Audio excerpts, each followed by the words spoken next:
तो wish you all a very good afternoon. कल का जो सेशन हमने स्टार्ट किया था उसको थोड़ा आगे बढ़ा था, है ना? क्या था? डायमैग्नेटिक कुछ पढ़ा था हमने, और कुछ तो पैरामैग्नेटिक पढ़ा था, और शायद मैंने फेरोमैग्नेटिक भी कुछ कुछ वर्ड बोला था, है ना? सो डायमैग्नेटिक क्या होता है, पैरामैग्नेटिक क्या होता है, फेरोमैग्नेटिक क्या होता है, ये सब पढ़ेंगे आज के सेशन, ठीक है, डिटेल में। Okay, let's begin.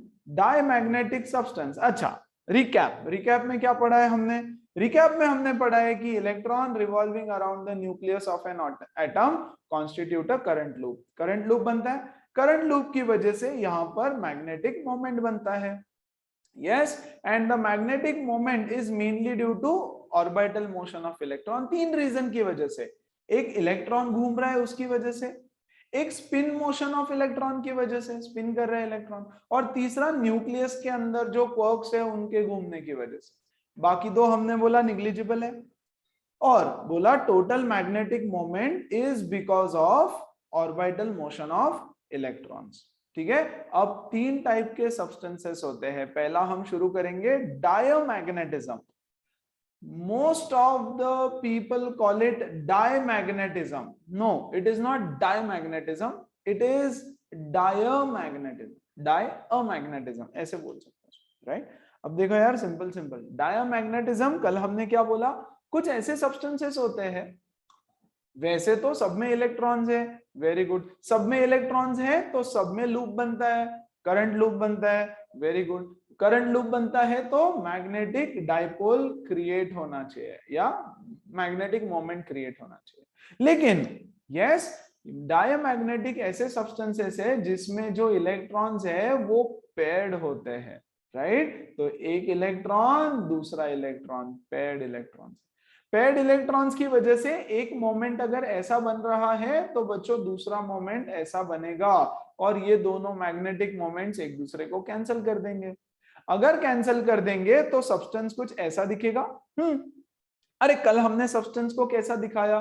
कल हमने सब्सटेंस को ऐसे दिखाया था, याद करो, ऐसा ऐसा ऐसा ऐसा ऐसा। मतलब सब्सटेंस के अंदर मैग्नेटिक डाइपोल्स थे, मैग्नेटिक मोमेंट्स थे, मैग्नेटिक मोमेंट थे, काफी सारे मैग्नेटिक पोल्स थे, north south north south north south, है ना? ऐसे हमने रिप्रेजेंट किया था, और हमने बोला अब से हम एटम को इस तरह से रिप्रेजेंट करेंगे। लेकिन आज डायमैग्नेटिक को हम ऐसे रिप्रेजेंट करेंगे, क्योंकि ये एटम तो है लेकिन इसके अंदर यस मैग्नेटिक प्रॉपर्टीज बिल्कुल भी नहीं है। तो हम इसमें एरो नहीं बनाएंगे, हम इसको नॉर्मली ऐसे रिप्रेजेंट करेंगे। इसको बोलते हैं डायमैग्नेटिक सब्सटेंस। इसके बारे में कुछ प्रॉपर्टीज ये वो हमको पढ़ना रहेगा। Okay, electrons are in pairs, magnetic moment of paired electrons cancel each other and net magnetic moment is zero, खत्म, है ना?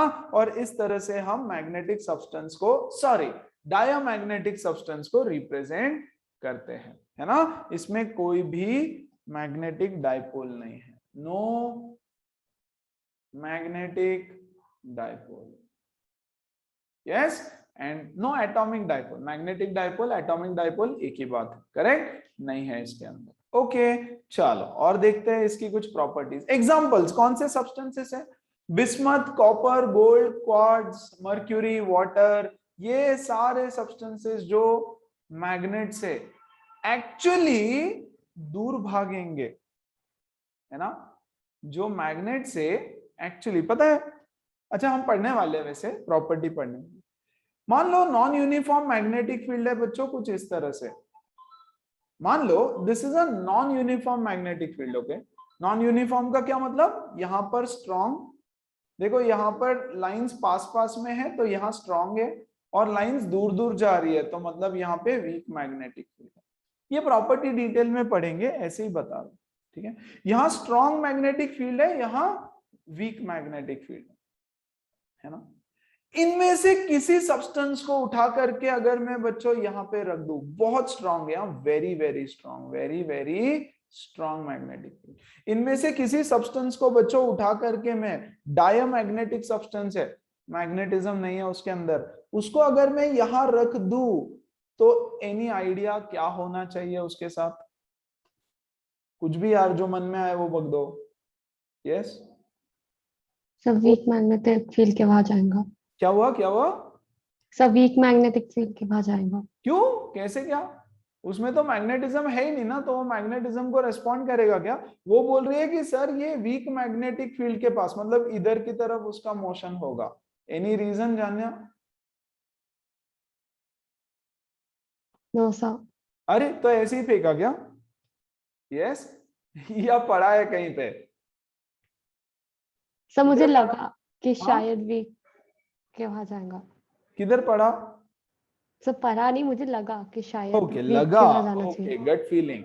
चलो सही है ना? सही है, बहुत स्ट्रॉन्ग मैग्नेटिक फील्ड है, इधर वीक मैग्नेटिक फील्ड है, तो ये स्ट्रॉन्ग से वीक मैग्नेटिक फील्ड की तरफ जाएगा। मतलब मैग्नेटिक फील्ड से ये रिपेल हो रहा है। क्या बात है। और इसी का रीजन हमको पढ़ना है कि अबे ऐसा कैसा, है ना?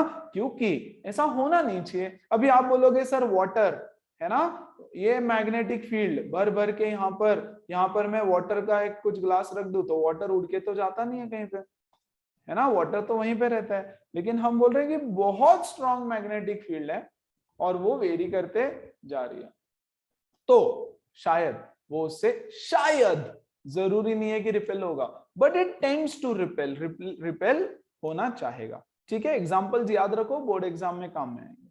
ठीक है, ओके, तो इसकी थोड़ी सी स्टडी करते हैं, ध्यान दो क्या होता है। When an external magnetic field is applied across any material, there are two effects. मतलब कोई मटेरियल रखा है और हमने एक्सटर्नल मैग्नेटिक फील्ड अप्लाई कर दिया, राइट? किसकी बात कर रहे हैं हम? डायमैग्नेटिक सब्सटेंस की, डायमैग्नेटिक सब्सटेंस की बात कर रहे हैं। ठीक है, चलो मैं यहाँ पे पहले एक्सप्लेन कर देता हूं, बाद में थ्योरी देखेंगे, पहले समझ लो। ये है एक डायमैग्नेटिक सब्सटेंस, इनफैक्ट कोई भी substance but diamagnetic, any substance ले लो, ठीक है। और मैं यहां पर इसमें एक स्ट्रॉन्ग, वेरी स्ट्रॉन्ग फील्ड लगा देता हूं, वेरी वेरी स्ट्रॉन्ग फील्ड लगा देता हूं। चलो पहले ना बच्चों डायमैग्नेटिक सब्सटेंस की ही बात करो, ठीक है। तो हमने एक स्ट्रॉन्ग फील्ड लगा दी। अब इसके अंदर जो डाइपोल थे वो तो अलाइन नहीं हुए। इसके अंदर जो डाइपोल थे, डाइपोल मतलब थे मैग्नेटिक मोमेंट्स थे ना उसमें, अलग अलग, एक का, ये इसका, ये इसका, ये इसका, ऐसे मैग्नेटिक मोमेंट्स थे, लेकिन उन्होंने एक दूसरे को कैंसिल कर दिया। एक इसका, इन्होंने एक दूसरे को कैंसिल कर दिया, राइट। तो पहला इफेक्ट क्या होता है जनरली, पहला इफेक्ट क्या होता है सब में, there are if there are atomic dipoles in material, they align with external field. Absolutely बच्चों, अगर इसमें डाइपोल्स है, अगर इसमें डाइपोल्स है तो वो क्या करेंगे, वो external electric field, external magnetic field के डायरेक्शन में अलाइन हो जाते हैं, मतलब सब लोग ऐसे अलाइन हो जाते हैं, करेक्ट। एक तो ये चीज हो सकती है, अगर डाइपोल है तो डायमैग्नेटिक में तो पहली बार डाइपोल ही नहीं बना ही नहीं ना, दोनों कैंसिल हो गए, net net there is no dipole. Very good, तो पहली चीज ये होती है। दूसरी चीज बड़ी इंटरेस्टिंग है, there is an induced magnetic dipole moment in each atom of the material. ठीक है, ये हम पढ़ेंगे नेक्स्ट चैप्टर में, नेक्स्ट चैप्टर इन डिटेल। अभी उसकी एक हिंट दे देते हैं। जैसे न्यूटन्स लॉज ऑफ मोशन क्या बोलता है, पहला law, yes, any substance opposes its cause of motion, है ना।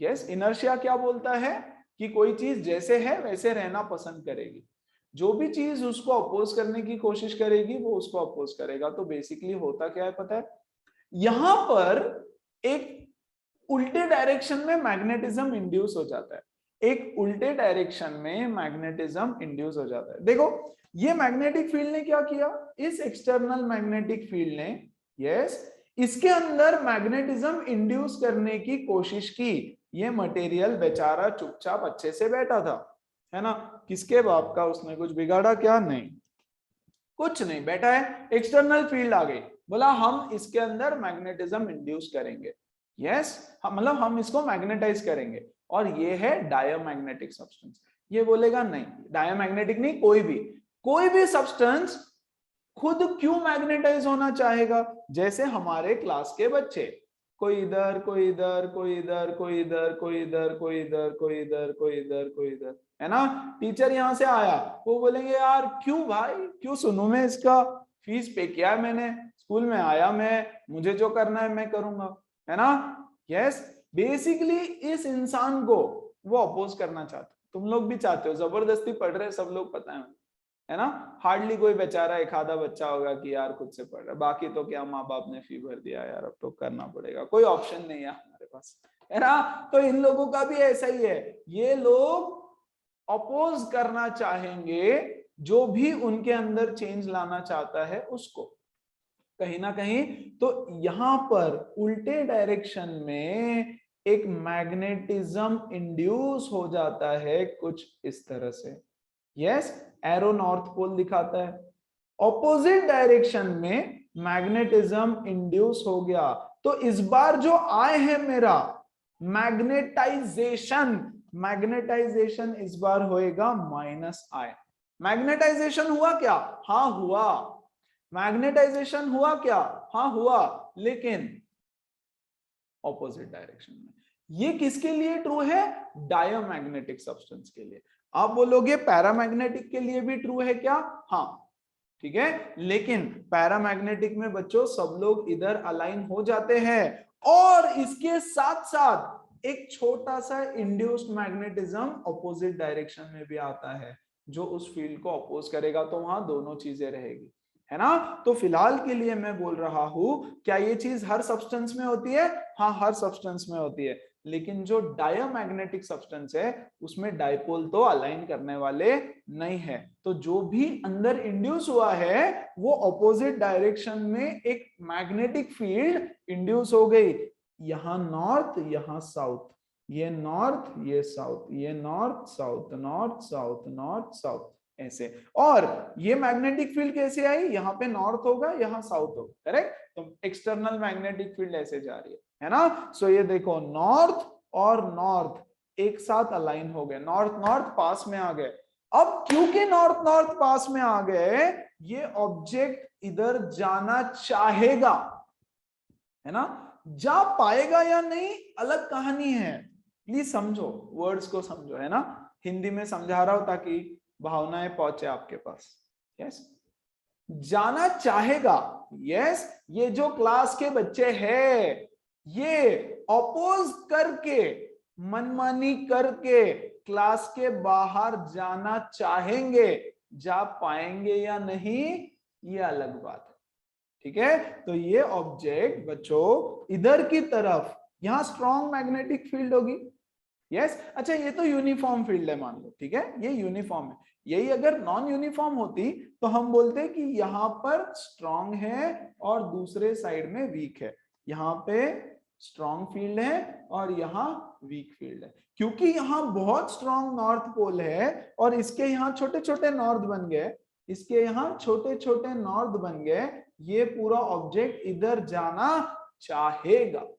ओके, ये चीज हो रही है बच्चों सबके पास। See, there is an induced magnetic dipole moment in each atom of the material, the magnetic field due to these induced dipoles, induced मतलब जो एक्सटर्नल फील्ड की वजह से अंदर चला गया, always opposes the applied field and this is called as Lenz's law which we will study in next chapter. but अभी के लिए I hope आपको कॉन्सेप्ट बहुत क्लियरली समझ में आया हो। तो दो चीजें हो रही है ना। when a external magnetic field is applied across a material, दो इफेक्ट दिखते हैं। if there are atomic dipoles, अगर डाइपोल्स है तो वो एक्सटर्नल मैग्नेटिक फील्ड के डायरेक्शन में अलाइन हो जाएंगे ऐसे, है ना, बाजू में डायग्राम आपको रेफर करने के लिए। और उसके साथ साथ ये देखो छोटे छोटे हर एटम के अंदर एक डाइपोल इंड्यूस हो जाएगा ऑपोजिट डायरेक्शन में, ठीक है। Very good. अच्छा, यहां तक किसी को कोई डाउट है क्या? तो फिर मैं आगे बढ़ू, पक्का? Yes sir. Very good. Yes sir. In diamagnetic substance क्या होगा, एक तो कोई एटॉमिक डाइपोल नहीं है तो अलाइनमेंट तो होने नहीं वाला, इसके साथ साथ induced dipole moment occurs which weakly opposes the applied field, तो ये अप्लाइड फील्ड जो है उसको वीकली अपोज करेगा, वीकली, है ना। Hence diamagnetic substance are weakly repelled by applied magnetic field. Weakly repel होगा, एक्चुअल उसका मोशन होगा कि नहीं डिपेंड करता है। आ जाओ आगे फटाफट प्रॉपर्टीज देख लेते हैं। Okay, one by one properties of diamagnetic substance. ऐसे ही हमको सारे पैरामैग्नेटिक मैग्नेटिक के भी प्रॉपर्टीज बच्चों देखने हैं। ओके, सो कंपैरेटिव स्टडी भी कर लेंगे लास्ट में, तो प्रॉपर्टीज याद रख। क्या बोलता है, magnetization I is slightly negative due to induced magnetic moment. अभी अभी मैंने बताया है ना। एक तो जो नॉर्मल मैग्नेटाइजेशन होता है आई इधर की तरफ, वो तो हुआ नहीं, नॉर्मल मैग्नेटाइजेशन तो हुआ नहीं, उसके बदले स्लाइट उल्टा मैग्नेटाइजेशन हो गया, है ना। तो इसीलिए बोला है magnetization is negative, I is slightly negative, I is slightly negative. Yes, okay. दूसरा point, magnetic susceptibility zeta is small negative, zeta is small negative। बच्चों zeta क्या होता है, what is the formula of zeta, अगर revise करके आए हो तो I by H। zeta is equal to I by H। अब I अगर स्लाइट नेगेटिव है, I अगर स्लाइट नेगेटिव है तो जीटा भी तो स्लाइट नेगेटिव रहेगा ही रहेगा। फॉर एग्जाम्पल कॉपर के लिए जीटा इज -10⁻⁻5 फॉर कॉपर, है ना, मतलब 0.001234 इतना जीटा का वैल्यू है। अच्छा, जीटा क्या बताता है, जीटा बताता है कि कितनी मैग्नेटिक फील्ड अप्लाई करके कितना मैग्नेटाइजेशन हुआ है ना। I बाय H का रिलेशन मतलब कितना मैग्नेटाइजेशन एक्सटर्नल लगा के कितना इंटरनल मैग्नेटाइजेशन हुआ। यस, और बहुत छोटा मैग्नेटाइजेशन हुआ, करेक्ट, इसलिए उसकी वैल्यू भी देखो कितनी कितनी कितनी छोटी है। वेरी गुड, तो susceptibility is negative and is very very small. ठीक है, when a diamagnetic substance is kept in external magnetic field, the magnetic field inside is slightly less than the external magnetic field। मतलब क्या, ओ मतलब क्या, मतलब क्या, मतलब क्या, देखो यार सिंपल है। ये है, यस, ये है एक्सटर्नल मैग्नेटिक फील्ड। ठीक है, मान लो अंदर मैग्नेटिक फील्ड आई इंड्यूस हो जाती है, इंड्यूस आई इंड्यूस हो गई उसके अंदर, तो मेरी नेट मैग्नेटिक फील्ड क्या हो जाएगी बच्चों, म्यू नॉट H प्लस आई। म्यू नॉट H प्लस आई। अब इस केस में क्या होगा, इन दिस केस क्या होने वाला है, ये रख दिया हमने, ठीक है, और इसके अंदर जो आई इंड्यूस हो गया वो ऑपोजिट डायरेक्शन में है, तो यहां पे क्या हो जाएगा, B net is equal to mu not into H minus I, है ना। तो क्या ये लेस है, yes, it is slightly less than the external magnetic field, बाहर की जो मैग्नेटिक फील्ड रहेगी। यस बच्चों, यहां पे अगर आई नहीं होता, if I is equal to 0, तो बी नेट क्या हो जाएगा, equal to H kind of, external magnetic field will be equal to B net, net magnetic field will be, जो बाहर की मैग्नेटिक फील्ड है वही रहेगी, दूसरी मैग्नेटिक फील्ड तो है नहीं, है ना। वेरी गुड, तो यहां पे एक्सटर्नल म्यू नॉट H लिख दूं क्या, या for example mu naught H, yes, ये वाली फील्ड रहेगी क्या, देखो mu naught H minus mu naught I, तो जो म्यू नॉट H है उसमें से म्यू नॉट I सब्ट्रैक्ट किया, करेक्ट। तो जब अगर डायमैग्नेटिक सब्सटेंस है तो net magnetic field will be slightly less than the external magnetic field. ये क्या है, ये एक्सटर्नल मैग्नेटिक फील्ड ही तो है। Very good, everybody clear, 100%, yes yes sir. मतलब देखो बेसिकली बच्चों ये है एक्सटर्नल मैग्नेटिक फील्ड, यस, और अंदर से इसको थोड़ा सा किसी ने अपोज कर दिया, थोड़ा सा, तो नेट नेट क्या रहेगा, नेट नेट रहेगा इधर की तरफ, इतना, है ना, इतना सा उसमें से सब्ट्रैक्ट हो जाएगा। आ जाओ अगला property. Okay, important diagram based questions बनते हैं इस पे। When a diamagnetic substance is placed inside a magnetic field, the magnetic field lines become slightly less dense in the magnetic material। देखो यार क्या हो जाता है ना, ये है नॉर्थ पोल, ये है साउथ पोल, उसके बीच में मैग्नेटिक फील्ड है और वहां पे मैंने बीच में डायमैग्नेटिक सब्सटेंस रख दिया। डायमैग्नेटिक सब्सटेंस रखने से क्या हुआ, यहाँ पे नॉर्थ पोल बन गया उसका, अंदर छोटे छोटे नॉर्थ, और यहाँ पे साउथ पोल बन गया। तो यहां से जो फील्ड लाइन आएगी, यस, ये नॉर्थ पोल से रिपेल होके जाएगी, तो स्लाइटली क्या हो गया, लेस डेंस हो गई वो। यस, ये लाइन ऐसे जाते जाते ऊपर से चली जाएगी, ये लाइन ऐसे आते आते और दूर चली गई, ये आते आते और दूर, ये आते आते और दूर, है ना। सो डायमैग्नेटिक सब्सटेंस के लिए less the magnetic field lines become slightly less dense. Yes, repel हो रही है basically, repel. In a non-uniform magnetic field, diamagnetic material tends to move from stronger part to the weaker part. Right, उसका भी reason वही है कि छोटे छोटे पोल्स बन गए, जो हमने बहुत सी बार अभी अभी डिस्कस कर लिया। चलो अगला पॉइंट देखें। अगला पॉइंट क्या बोलता है कि the behavior of diamagnetic material is independent of temperature. अरे अंदर डाइपोल बन ही नहीं रहा है ना, तो उसको टेम्परेचर से कोई लेना देना है क्या, कोई लेना देना नहीं है। susceptibility does not change with temperature. susceptibility does not change with temperature. बच्चों graph of susceptibility versus temperature ऐसे बनता है, this is temperature and this is susceptibility, है ना। susceptibility is slightly negative, susceptibility is slightly negative, ये zero है। देखो susceptibility constant रहती है with increase in temperature, temperature बढ़ते जा रहा है, susceptibility पे कोई फर्क नहीं पड़ता। क्यों, क्योंकि मैग्नेटाइजेशन होना ही नहीं है, राइट। या स्लाइड, वो भी उल्टा, तो नेगेटिव susceptibility रहेगा। कितना भी टेम्परेचर बढ़ा दो, अंदर डाइपोल है ही नहीं, है ना, तो मिस अलाइनमेंट या डिसअलाइनमेंट होने का कोई सवाल ही पैदा नहीं होता। क्या सब बच्चों को समझ में आ रहा है अच्छे से? डिसअलाइनमेंट होने का सवाल ही पैदा नहीं होता। कल हमने क्या बोला, टेम्परेचर बढ़ा, टेम्परेचर बढ़ा तो सबकी काइनेटिक एनर्जी बढ़ेगी, काइनेटिक एनर्जी बढ़ेगी तो सब फिर से हिलने डुलने लगेंगे और सब मिसअलाइन डिसअलाइन हो जाएंगे। एक बार अलाइनमेंट खराब हो गया कि गया, तो ये फाइन। और last, relative permeability mu r is slightly less than 1.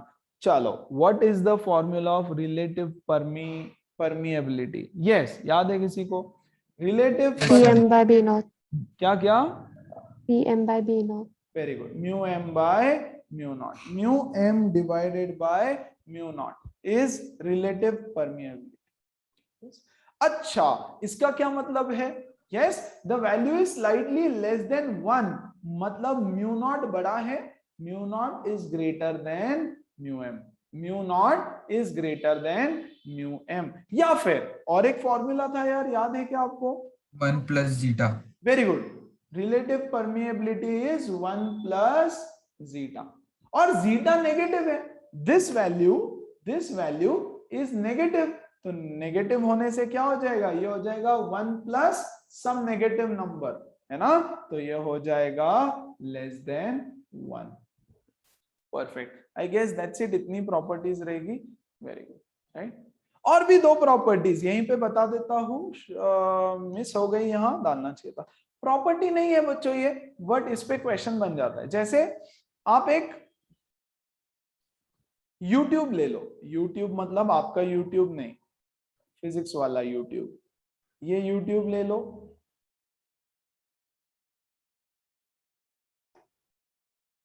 इस YouTube के अंदर take a diamagnetic substance, diamagnetic liquid ले लो, इसमें लिक्विड्स होते हैं डायमैग्नेटिक, सब्सटेंसेस जैसे होते हैं वैसे, ये क्या है, diamagnetic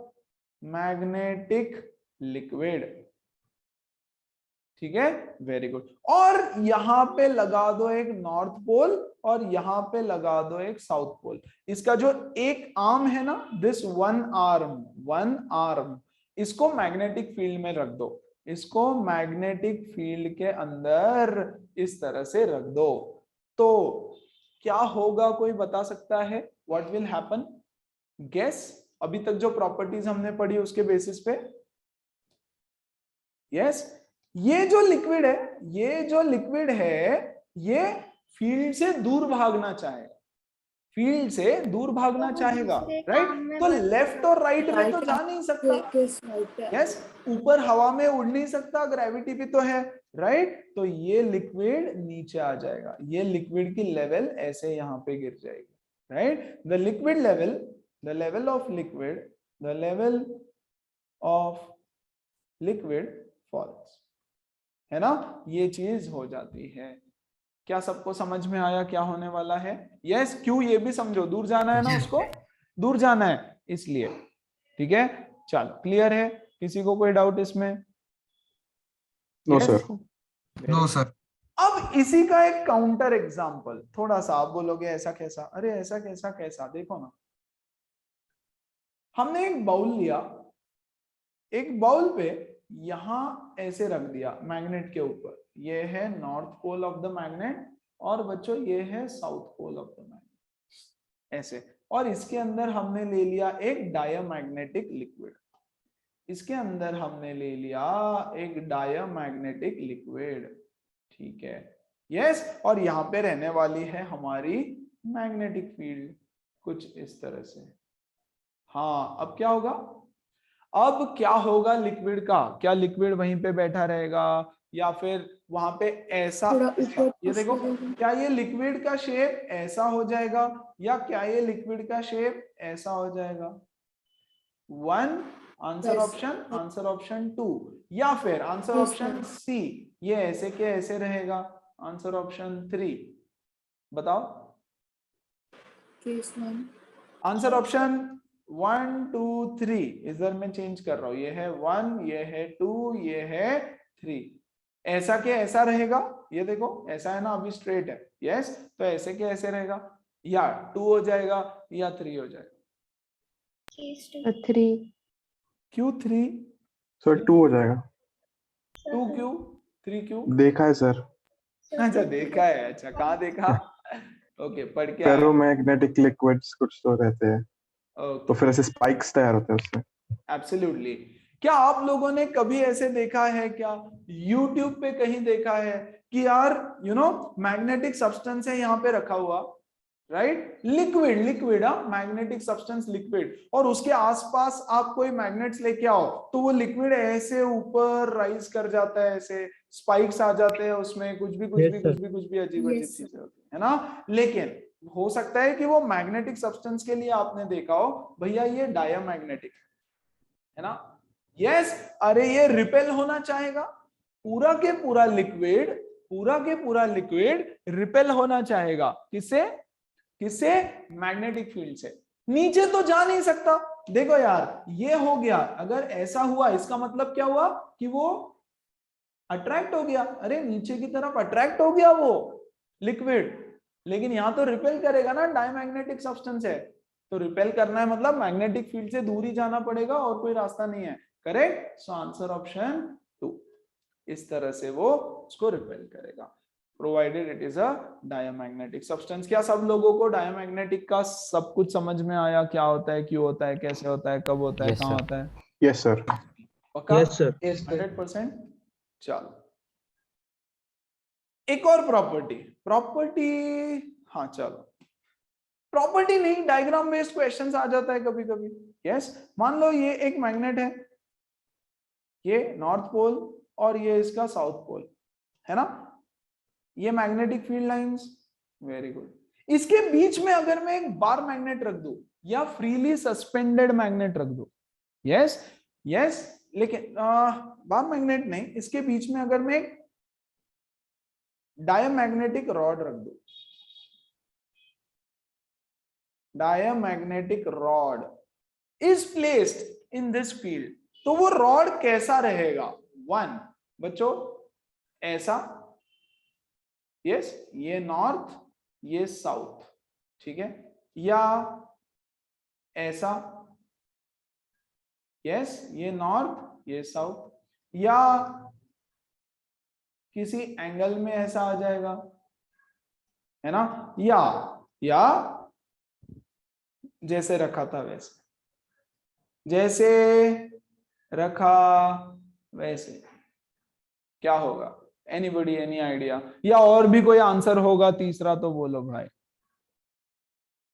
yes yes yes yes yes yes yes, जल्दी नहीं, कुछ नहीं, अरे थोड़ा तो दिमाग लगाओ, अब तक जो चल रहा था वो, अब तक जो चल रहा था उसके हिसाब से थोड़ा तो दिमाग लगाओ बच्चों। इसके बीच में मैं एक सब्सटेंस रख दूं, मान लो इसके बीच में मैं एक सब्सटेंस रख दूं, है ना, तो एनीवेज आंसर इज वो ऐसे अलाइन हो जाएगा विद इट्स एक्सिस परपेंडिकुलर। देखो यार, वो यहाँ पे उसको नॉर्थ क्रिएट हो जाएगा, मान लो यहाँ पे साउथ क्रिएट हो जाएगा। नॉर्थ से नॉर्थ जितना दूर जा सकता है उतना दूर जाने की कोशिश करेगा, है ना, मिनिमम एनर्जी पोजीशन में जाने की कोशिश करेगा और परपेंडिकुलर आकर के रेस्ट करेगा। It will go and rest in the perpendicular direction, कुछ इस तरह से, है ना। तो ऐसे ही छोटे मोटे कुछ क्वेश्चन बन सकते हैं बच्चों। ये डायग्राम आपको याद रखना है। प्लीज देखो यहाँ पे, यहाँ देखो, यहाँ देखो, प्लीज ध्यान दो, प्लीज ध्यान दो, प्लीज ध्यान दो। ओके,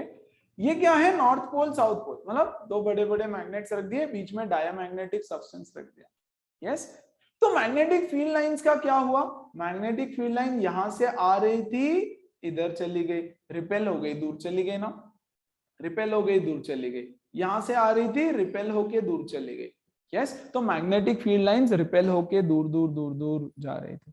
यस, इसी में अगर मैं एक फ्रीली सस्पेंडेड मैग्नेट रख दूं, यार यहाँ पे ना फ्रीली सस्पेंडेड मैग्नेट नहीं, डायमैग्नेटिक रॉड, प्लीज ध्यान दो, फ्रीली सस्पेंडेड है, फ्रीली सस्पेंडेड डायमैग्नेटिक रॉड अगर मैं रखूं तो वो इस तरह से आकर के रेस्ट करेगा।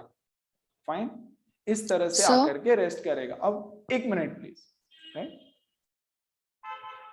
क्या बोल रहा था मैं, हाँ राइट। तो अगर फ्रीली सस्पेंडेड मतलब बेसिकली हम क्या कर रहे हैं, इसको थोड़ा 3D में इमेजिन करो, ये इधर एक मैग्नेट, इधर एक मैग्नेट, इसको टाई करके ऐसे रखोगे ना आप, एक ऐसे या ऐसे रखोगे टाई करके, है ना। जैसे हम बोलते हैं ना कि नॉर्थ साउथ डायरेक्शन में रेस्ट करता है कुछ, नॉर्थ साउथ डायरेक्शन में रेस्ट करता है फ्रीली सस्पेंडेड बार मैग्नेट। अब मैं बोल रहा हूं कि ये नॉर्थ साउथ ऑलरेडी एक मैग्नेट है, यहाँ पर मैग्नेटिक फील्ड है ना, और इसके फील्ड के बीच में अगर मैं ऐसे टाई करके, यस, एक डायमैग्नेटिक सब्सटेंस को टाई करके रख दूं, यस, जहां इधर नॉर्थ और इधर साउथ क्रिएट हो गया तो ये रिपेल हो जाएगा। अरे यहाँ नॉर्थ क्रिएट होगा ना भाई, इतना तो अग्री करते हो, वेरी गुड। अब इधर नॉर्थ है, इधर नॉर्थ है, तो ये नॉर्थ रिपेल होगा, दूर जाने की कोशिश करेगा। यस, तो दूर जाने की कोशिश करेगा, आकर के 90 डिग्री पर रुकेगा। इसका जो रिलेशन है वो पिछले क्लास से ही है कि यहाँ पर थीटा कितना हो गया, 90 डिग्री, 90 डिग्री थीटा पे मिनिमम एनर्जी होता है, तो 90 डिग्री पे आकर के बैठ जाएगा, खत्म, राइट। सो ये था डायमैग्नेटिक सब्सटेंस के बारे में ऑलमोस्ट एवरीथिंग, ऑलमोस्ट एवरीथिंग ना। ऐसे ही सेम टू सेम प्रॉपर्टीज हमको पढ़ना है पैरामैग्नेटिक के बारे में। हम लोग जो पैरामैग्नेटिक के प्रॉपर्टीज पढ़ेंगे उसको थोड़ा सा भगाएंगे क्योंकि बहुत सिंपल है। यस, फिर फेरोमैग्नेटिक को थोड़ा और ढंग से पढ़ेंगे। In some materials electrons are unpaired and net magnetic field is not zero, magnetic moment of atom is not zero, absolutely, so there are atomic dipoles, paramagnetic substances में रहते हैं। वेरी गुड, एटॉमिक डाइपोल्स रहते हैं तो field लगाने के पहले कुछ ऐसा फिगर दिखेगा, जब आप फील्ड लगा दोगे तो उसके बाद सब लोग आपस में अलाइन हो जाते हैं। वेरी गुड, है ना। अब ये अलाइनमेंट, अच्छा अब एक चीज मुझे बताओ, ये अलाइन तो हो गए, ये अलाइन तो हो गए, क्या इसमें इंड्यूस्ड फील्ड भी है कुछ ऐसे डायरेक्शन में उल्टी, क्या इसमें इंड्यूस्ड फील्ड भी है ऐसी। देखो बच्चों, यहां पे एक फील्ड है एक्सटर्नल, वेरी गुड, H, जिसको हम H बोलते हैं, इसमें I इंड्यूस हो गया, यस, और बच्चों इसमें एक माइनस आई भी इंड्यूस हो जाएगा, negative, but this is very very very small as compare to this, है ना, ये बहुत ज्यादा है। तो नेट मैग्नेटाइजेशन किधर हुआ, इधर की तरफ, तो इसको हम कंप्लीटली इग्नोर मार देंगे, है ना, क्योंकि इसके सामने ये बहुत छोटा है, राइट। तो नेट, लेकिन हाँ इंड्यूस हुआ है क्या ऑपोजिट डायरेक्शन में, डेफिनेटली हुआ, बट बहुत ही कम हुआ है, तो उसको हम पूरा इग्नोर करेंगे। The alignment of atomic dipoles increases, अगर स्ट्रॉन्ग मैग्नेटिक फील्ड लगाई तो अलाइनमेंट इंक्रीज हो जाएगा। यस, एकदम खड़ूस टीचर क्लास में आ गया तो सारे बच्चे अलाइन हो जाएंगे, और लो टेम्परेचर के साथ डिक्रीज हो जाएगा। Yes yes, alignment of atomic dipoles increases, increase होगा लो टेम्परेचर पे और स्ट्रॉन्ग मैग्नेटिक फील्ड पे। अगर टेम्परेचर बढ़ गया तो अलाइनमेंट का डिसअलाइनमेंट हो जाएगा, अलाइनमेंट गड़बड़ होने वाला है अगर टेम्परेचर इंक्रीज हो जाए तो, है ना। क्या सबको समझ में आ गया? पक्का? लो टेम्परेचर के साथ और स्ट्रॉन्ग एटॉमिक फील्ड के साथ अलाइनमेंट बढ़ जाता है, एज सिंपल एज दैट। चलो, examples of paramagnetic substances, aluminium, platinum, chromium, manganese, copper, sulphate, etcetera etcetera. Yes, properties आ जाओ। The magnetisation I is slightly positive due to dipole alignment. H इधर की तरफ, ओके, तो सब लोग इधर अलाइन हो गए, लेकिन बच्चों इसका मैग्नेटाइजेशन कुछ बहुत ज्यादा नहीं होता है, थोड़ा सा होता है, जो हमने कल पढ़ा है ना। तो पॉजिटिव वैल्यू होती है मैग्नेटाइजेशन की, वो पॉजिटिव है तो जीटा पॉजिटिव रहेगा, because zeta is equal to I by H, है ना। तो एल्यूमिनियम के लिए देखो जीटा की वैल्यू पॉजिटिव है, बहुत छोटी है। Very good. Third, when a paramagnetic substance is kept in an external field, the magnetic field inside the paramagnetic substance is slightly greater than the magnetic field. बच्चों अगर कुछ नहीं है तो मैग्नेटिक फील्ड कितनी है? B net mu not H. Yes, और अगर कोई सब्सटेंस रख दिया तो बी नेट कितना हो जाएगा? Mu not H plus mu not I. तो स्लाइटली ग्रेटर देन जब कुछ नहीं रखा हुआ होगा उससे थोड़ा सा स्लाइटली ग्रेटर है। चलो, सबको क्लियर हुआ? अगली प्रॉपर्टी क्या बोलता है? When a paramagnetic substance is placed inside a magnetic field, the lines become slightly dense, slightly more dense. अरे क्योंकि वो पैरामैग्नेटिक है ना, पैरामैग्नेटिक सब्सटेंस है। पैरामैग्नेटिक सब्सटेंस में बच्चों देखो डाइपोल कैसे बनेंगे? ऐसे ऐसे ऐसे, तो north south north south north south, correct. तो अब जब ये नॉर्थ से फर्स्ट लाइन निकली, ये इधर ही साउथ की तरफ अट्रैक्ट होने लगेगी, इस साउथ की तरफ अट्रैक्ट नहीं होगी? हाँ, यस। तो ये यहां से निकला, ओके, ये हीरो यहां से निकला, हीरो यहां से निकला, जाना था इस हीरोइन के पास, लेकिन रास्ते में दिख गई और कोई, तो जाते जाते इसके पास से थोड़ा इधर चला गया, एज सिंपल एज दैट, है ना। थोड़ा सा इधर इधर, अरे चलो, है ना, आंखें गर्म करके जाते हैं, व्हाटएवर, है ना। तो जाते जाते इधर जाके गया, स्ट्रेट, राइट। तो मैग्नेटिक फील्ड लाइंस उस मैग्नेटिक पैरामैग्नेटिक सब्सटेंस के पास डेंस हो जाएगी। वेरी गुड, आगे बढ़ते हैं। In a non-uniform magnetic field, a paramagnetic substance tends to move from weaker part to the stronger part. Weaker part से stronger की तरफ मूव करना चाहेगा बच्चों, ये है non-uniform magnetic field, ठीक है। ये है strong part, यहाँ पे strong लाइंस पास पास में है ना, तो स्ट्रॉन्ग है, और ये है वीक मैग्नेटिक फील्ड इधर। आप कोई पैरामैग्नेटिक सब्सटेंस यहां रख दो, it will tend to move, वो इधर की तरफ मूव करना चाहेगा। अरे ये साउथ है, ये नॉर्थ है, तो ये इधर की तरफ आना चाहेगा। आप आएगा कि नहीं पता नहीं। यस, तुम लोग क्लास आना चाहते हो, आप आते हो कि नहीं पता नहीं, मतलब कोई कोई तो चाहता है यार ऑफलाइन शुरू हो जाए, right. You get attracted, but नसीब ऐसा है कि क्या करें।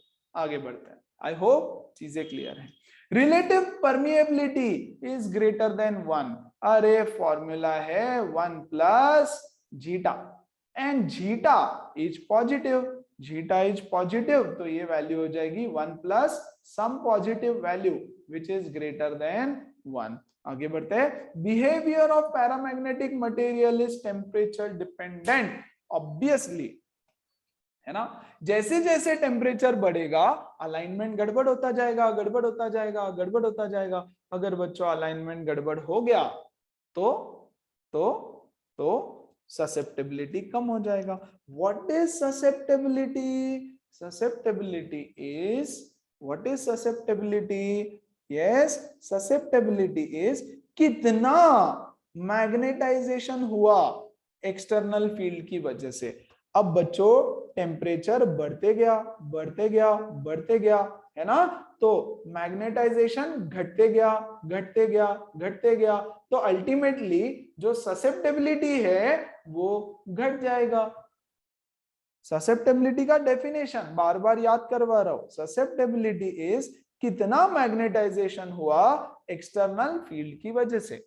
Okay, temperature increase increase increase, kinetic energy increase increase, alignment decrease decrease, तो magnetisation decrease decrease. Magnetisation decrease मतलब न्यूमरेटर की वैल्यू कम हो गई, न्यूमरेटर कम हो गया मतलब जीटा कम हो गया, खत्म।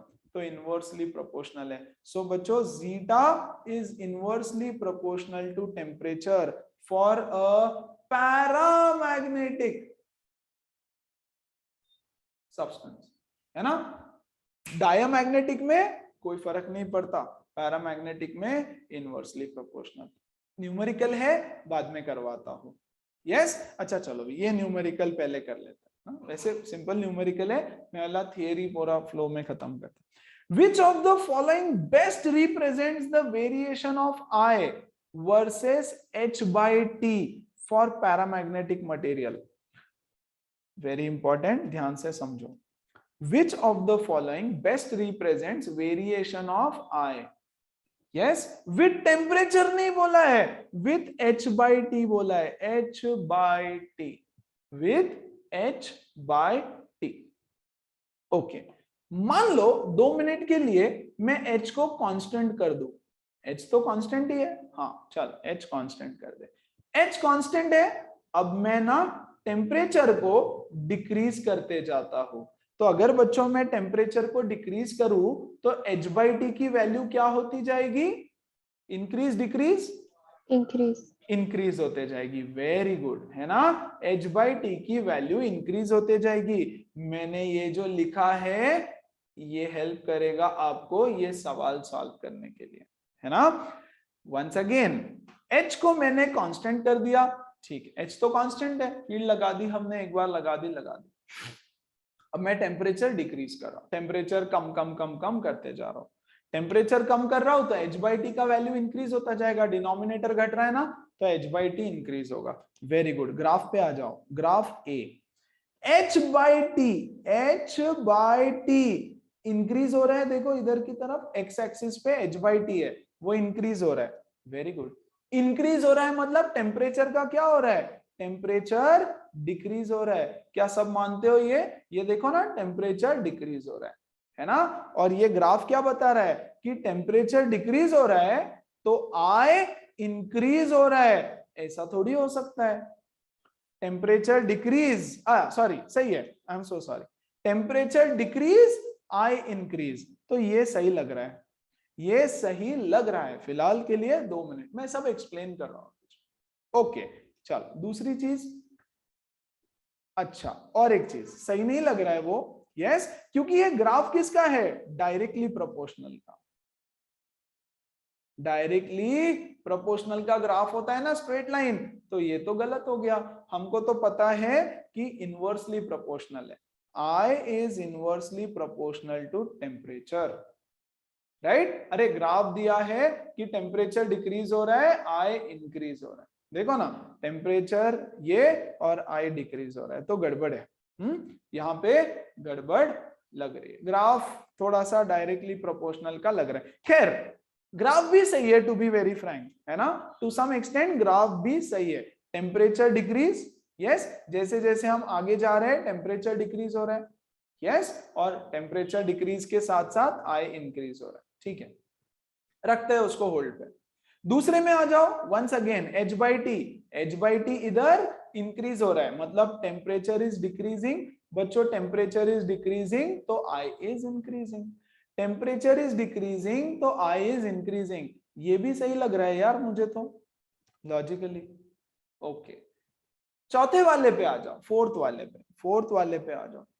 Temperature is decreasing, I is also decreasing. ये तो पक्का गलत है। टेम्परेचर डिक्रीज हो रहा है तो आई तो इंक्रीज होना चाहिए ना भैया, यहाँ आई डिक्रीज हो रहा है ना, ये तो पक्का गलत है। थर्ड वाले पे आ जाओ। थर्ड वाला बोलता है once again temperature decrease, I increase increase increase increase, और फिर आई की एक कांस्टेंट वैल्यू आ जाएगी। यस, ये 200% करेक्ट है। यार एक बार मैग्नेटाइजेशन हो गया, उससे ज्यादा मैग्नेटाइजेशन हो सकता है क्या? नहीं। अरे सैचुरेशन रीच हो जाएगा, है ना, सब डाइपोल अलाइन हो गए, अब इससे ज्यादा क्या मैग्नेटाइज करोगे? हो गए ना भाई, जितने अलाइन होने थे सब हो गए। यस, तो हो गया। अब सब बच्चे क्लास में ध्यान दे रहे सामने, अब दीवारों को बोलूं सामने ध्यान दो। समझ में आया? तो पहला दूसरा दोनों सही है, लेकिन दोनों में कहीं ना कहीं थोड़ा गड़बड़ था, दिखने में सही लग रहा था। क्या सब लोगों को कॉन्सेप्ट क्लियर हुआ और समझ में आया? पक्का 100%? यस। तो हमने जो 3 एग्जांपल्स देखे थे ना बच्चों बीच में, 3, यूट्यूब, ये लिया मैंने एक यूट्यूब, इस यूट्यूब में मैंने लिया पैरामैग्नेटिक लिक्विड, प्लीज ध्यान देना फटाफट, और ये लगा दिया नॉर्थ पोल, ये लगा दिया साउथ पोल, तो क्या होगा? यस, जल्दी से बताएंगे। यस, ऑब्वियसली लेवल इंक्रीज होगा, ये लेवल ऊपर की तरफ इंक्रीज होता है, लेवल राइजेस। और क्या किया था हमने? ये एक नॉर्थ पोल, ये एक साउथ पोल, और यहाँ पे एक पैरामैग्नेटिक लिक्विड ले लिया था। क्या होगा इस केस में बताओ जल्दी से? ये लिक्विड फील्ड की तरफ जाना चाहेगा, नीचे की तरफ डिप हो जाएगा ऐसे।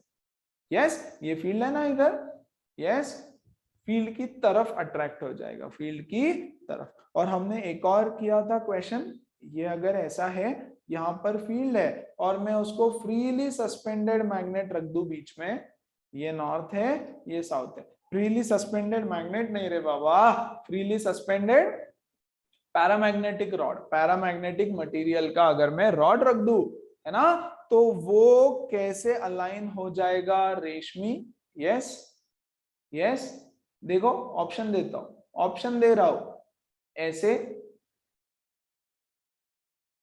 ऐसे, ऐसे, या फिर पर ऊपर के दोनों ऑप्शन सेम है। फर्स्ट टू सेम है। हाँ, फर्स्ट दो सेम है। First two. अच्छा, फर्स्ट दो सेम है, ये लो अलग कर दिया फर्स्ट दो को। हाँ, तो ये answer option A B C D, बताओ बी, बताओ कैसे अरेंज अलाइन करेगा? बी, साउथ इधर नॉर्थ इधर, है ना। अरे क्योंकि वो अट्रैक्ट होता है ना, तो इसका साउथ नॉर्थ की तरफ, इधर की तरफ अट्रैक्ट करेगा, है ना। क्या सब लोगों को समझ में आया एकदम अच्छे से? पक्का? हाँ sir. That was all about paramagnetic substances. आ जाओ, ये क्वेश्चन थोड़ा होल्ड पे डालते हैं, है ना, पहले फेरोमैग्नेटिज्म को खत्म करते हैं और आगे बढ़े। क्या बोल रहे हैं देखो, इसकी कहानी बहुत अलग है ना, एक नया थियरी सीखेंगे हम इसमें और इसकी कहानी को समझेंगे और खत्म करेंगे। Give me a moment, one moment, one moment, one moment, okay ठीक है, आ जाओ। फेरोमैग्नेटिक सब्सटेंसेस वो होते हैं जिसमें भर भर के मैग्नेटिज्म होता है। एग्जांपल देख लो पहले आप, example iron, nickel, cobalt, alloys like alnico etcetera etcetera, है ना।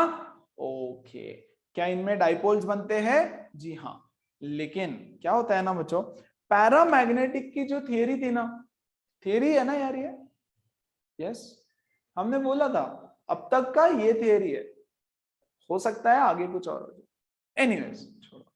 तो पैरामैग्नेटिक का जो थियरी है ना, वो इस पे अप्लाई नहीं होता। ओके, अब आप बोलोगे क्यों, कैसे, कब, कहां? तो बेसिकली जो एक्सपेरिमेंट्स की गई फेरोमैग्नेटिक पे, वो पैरामैग्नेटिक की प्रॉपर्टीज वहां पे फेल होती है ना। तो एक नया थियरी इसमें आया जो बोलता है डोमेन थियरी, डोमेन थियरी। अब डोमेन थियरी क्या बोलता है? There are atomic dipoles in ferromagnetic material just like paramagnetic. Ferromagnetic में भी ढेर सारे डाइपोल्स हैं, लेकिन ये डाइपोल्स रैंडमली अलाइन नहीं होते. Yes, the atomic dipoles are in domains. ये देखो यहां पर, ये है एक फेरोमैग्नेटिक सब्सटेंस, ठीक है. इसमें ऐसे डोमेन्स बने हुए, छोटे छोटे छोटे छोटे डोमेन्स है. डोमेन्स मतलब क्या, ऐसे रीजन्स है, कुछ इलाके. सब्सटेंस के अंदर कुछ रीजन्स है.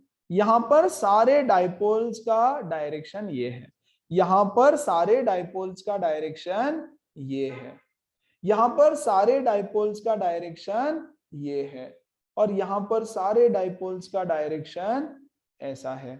यहां पर सारे डाइपोल्स,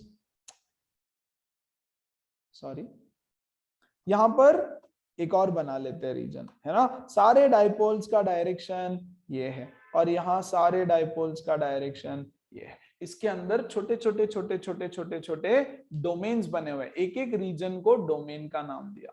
और पहले सुन लो, समझ लो, मैं सब बताता हूं. थोड़ा कंफ्यूजन हो सकता है शुरू शुरू में, वही बता दूंगा मैं सब, है ना. हर डोमेन का साइज देखो कितना छोटा है, 10⁻⁻12 metre cube.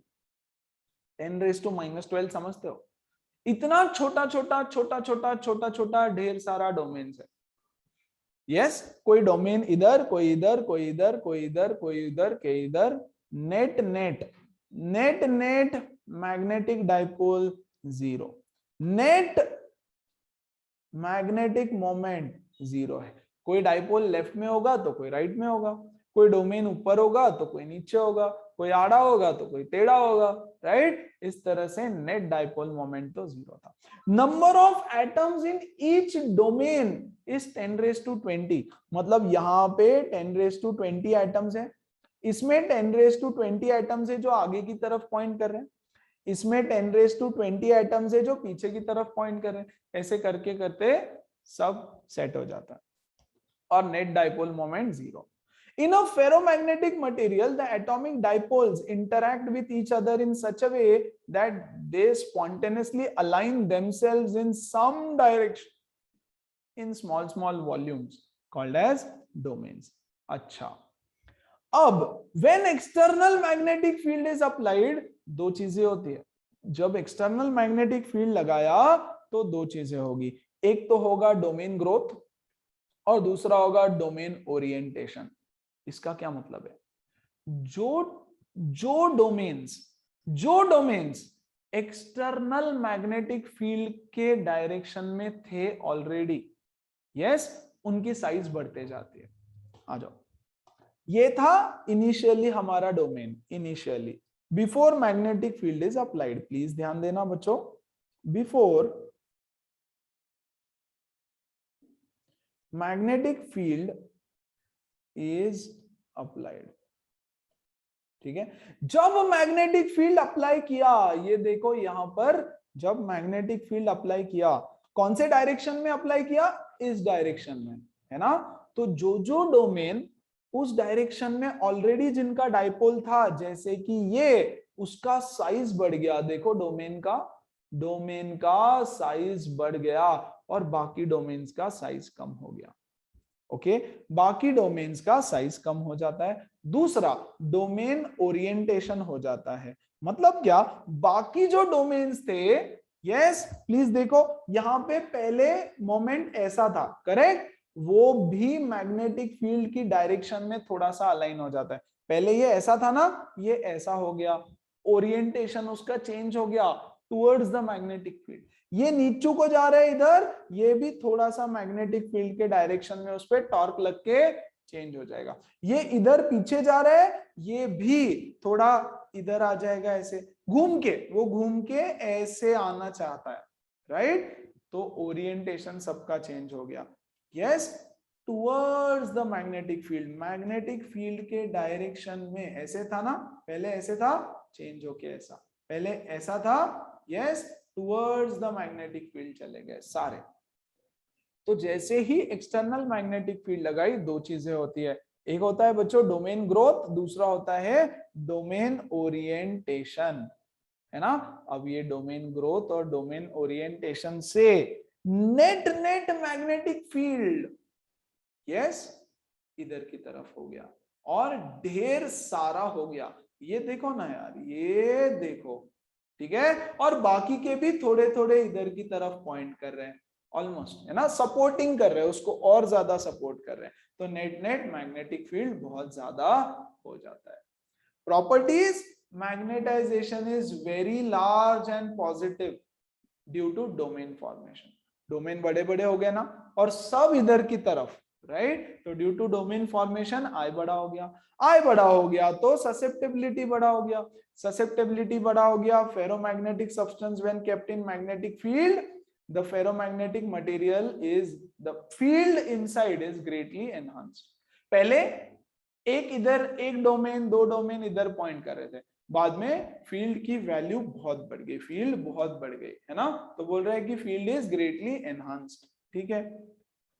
When a ferromagnetic substance is placed inside the field, बहुत ज्यादा डेंस हो जाती है फील्ड लाइंस, यस, देखो यहाँ पे साउथ, यहाँ पे नॉर्थ फॉर्म हो रहा है, यस, और स्ट्रांगली, तो पहले क्या हो रहा था पैरा में बच्चों, पैरामैग्नेटिक में, यस, ये इधर से जाकर के ऐसे हुआ, ठीक है। इसमें क्या हो रहा है, इसमें तो भैया इतना आ गया, ठीक है, समझ में आया, तो बहुत ज्यादा डेंस हो गई, extreme dense. Non uniform magnetic field में रख दिया तो it tends to move quickly from weaker part to the stronger part. Okay, ये है नॉन यूनिफॉर्म फील्ड, यहां पे मैंने रख दिया फेरोमैग्नेटिक मटेरियल, तो ये फटाक से इधर की तरफ आना चाहेगा, पैरा में भी वो इधर आना चाहेगा, लेकिन हल्लू हल्लू, slowly, yes, very good। relative permeability mu r is much greater than 1, yes, zeta is very high, तो mu r is equal to 1 plus zeta, ये high तो 1 plus zeta है। and the behavior of ferromagnetic material with temperature, next page आ जाओ, अब इस पे थोड़ा सा डिस्कशन करना पड़ता है, ओके, नया लॉ। अब टेम्परेचर चेंज किया, ओके, चलो, डायमैग्नेटिक का ग्राफ कैसे था, ये टेम्परेचर, ये जीटा कांस्टेंट नेगेटिव में। पैरामैग्नेटिक का ग्राफ कैसे हो गया था बच्चों, आई, और अच्छा, पैरामैग्नेटिक में तो इनवर्सली प्रोपोर्शनल था, कौन इनवर्सली प्रोपोर्शनल था, zeta was inversely proportional to temperature, तो इनवर्स प्रोपोर्शन का ग्राफ बनेगा ऐसे। चलो, पैरा में ग्राफ बनाया नहीं था क्या हमने, पैरा में, ये डायमैग्नेटिक में, ठीक है। पैरा में कैसा बनेगा बच्चों ग्राफ, ये है जीटा, ये है टेम्परेचर, जैसे जैसे टेम्परेचर बढ़ेगा जीटा कमती होता जाएगा, है ना, जैसे जैसे टेम्परेचर बढ़ेगा जीटा कम कम होता जाएगा, ये हो गया इनवर्स प्रोपोर्शन का ग्राफ। अब यहाँ पे ना थोड़ा खेल ही अलग होता है, थोड़ा ज्यादा नहीं, yes. The ferromagnetic behavior of a substance becomes temperature dependent, obviously, ये तो अब छोटा बच्चा भी बता देगा, जैसे जैसे टेम्परेचर चेंज होगा वैसे वैसे खेल चेंज होगा। क्या होगा बताओ तो जरा, अगर टेम्परेचर इंक्रीज होता है तो मैग्नेटाइजेशन आई डिक्रीज होगा, ऑब्वियसली अलाइनमेंट चेंज होता जाएगा। With the rise in temperature susceptibility decreases, temperature बढ़ा, ऑब्वियसली आई डिक्रीज हो रहा है, तो ससेप्टेबिलिटी मतलब जीटा, मतलब आपका जीटा भी डिक्रीज होता जाएगा। ओके, नाउ क्या बोल रहा है, at a certain temperature ferromagnetic pass over to paramagnetic. देखो अलाइनमेंट चेंज होता जाएगा, चेंज होता जाएगा, चेंज होता जाएगा, चेंज होता जाएगा, चेंज होते होते कम कम होता जाएगा उसका मैग्नेटाइजेशन, और वो पैरामैग्नेटिक सब्सटेंस बन जाएगा, it will get converted to a paramagnetic substance. जिस टेम्परेचर पे ये ट्रांजिशन होता है that is called as Curie temperature और क्यूरी पॉइंट टीसी। जिस टेम्परेचर पे फेरोमैग्नेटिक सब्सटेंस पैरा बन जाता है उसको बोलते हैं क्यूरी टेम्परेचर। अब इसने बनाया इसलिए Curie temperature. The Curie temperature for iron is 1043 Kelvin, ऐसे लिख के रखा है। 1043 केल्विन टेम्परेचर पे अगर आप आयरन को लेके जाओगे तो वो फेरोमैग्नेटिक नहीं रहेगा, at this temperature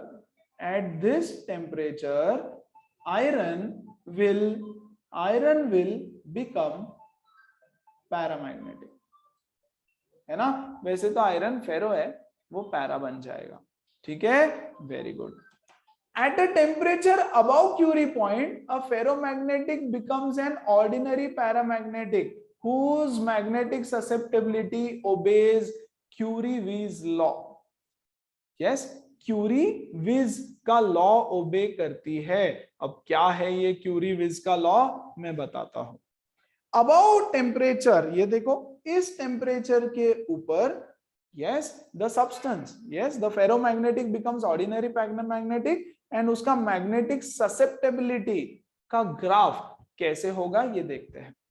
according to Curie-Weiss law, at temperature above Curie temperature to the magnetic susceptibility of ferromagnetic material is inversely proportional to T minus Tc, is proportional to T minus Tc। Okay, चलो बकवास कम करते हैं, point पे आते हैं। यहां ध्यान देना बच्चों, ग्राफ किसका, ग्राफ यहां लिखता हूं,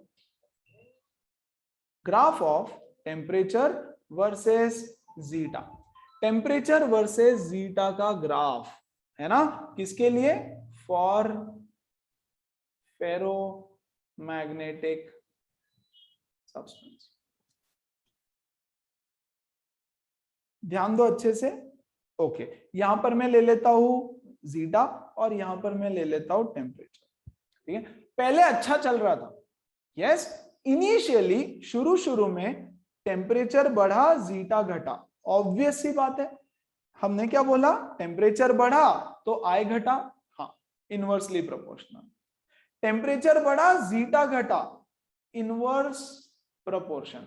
ओके, तो आ जाओ, हमने बोला इनवर्स प्रोपोर्शन है। प्लीज ध्यान देना, ग्राफ्स बहुत इंपॉर्टेंट होते हैं बच्चों, इनवर्स प्रोपोर्शन। फिर एक ऐसा पॉइंट आता है बच्चों TC, that is Curie temperature, जिसके बाद वो एक पैरामैग्नेटिक सब्सटेंस बन जाएगा। और बच्चों पैरामैग्नेटिक बनने के बाद इनवर्सली प्रोपोर्शनल हो जाएगा। क्या हो जाएगा, अरे यहां पर भी इनवर्सली प्रोपोर्शनल है, लेकिन यहां पर तेजी से गिरेगा, जोर से गिरेगा। यहां पर वो फेरोमैग्नेटिक की तरह बिहेव कर रहा है ना, और यहां पर वो पैरामैग्नेटिक की तरह बिहेव कर रहा है। ये जो रीजन है ना, रीजन नंबर 2, इसमें जीटा, उल्टा बनाता हूं मैं जीटा हमेशा, कोई बात नहीं, zeta is inversely proportional to 1/T minus Tc। T क्या है, टी तो टेम्परेचर है, ये टी माइनस Tc को इनवर्सली प्रोपोर्शनल रहेगा। तो यहां से देखो zeta is equal to, proportionality का साइन हटा दूं क्या, तो मैं एक कांस्टेंट डाल देता हूं यहां पे, यस, Curie-Weiss लॉ जो है उसका constant into 1/T minus Tc। So zeta is equal to C/T minus Tc। Yes, ये है आपका काइंड ऑफ एक फॉर्मूला जो शायद ही कहीं यूज होगा। जस्ट इन केस अगर यूज हो जाए तो यूज होगा, अदरवाइज कोई न्यूमेरिकल मेरे पास तो अभी उसके नहीं है। Just in case if we encounter any of the numericals, हम देखेंगे बाद में, नॉट टू वरी। और बच्चों यहाँ पर खत्म होता है आज का सेशन, बट एक न्यूमेरिकल बाकी है हमारा, तो पहले आप मेरे साथ डाउट्स डिस्कस करेंगे, फिर उसके बाद ये वाला जो न्यूमेरिकल था वो मुझे सॉल्व करके बताएंगे।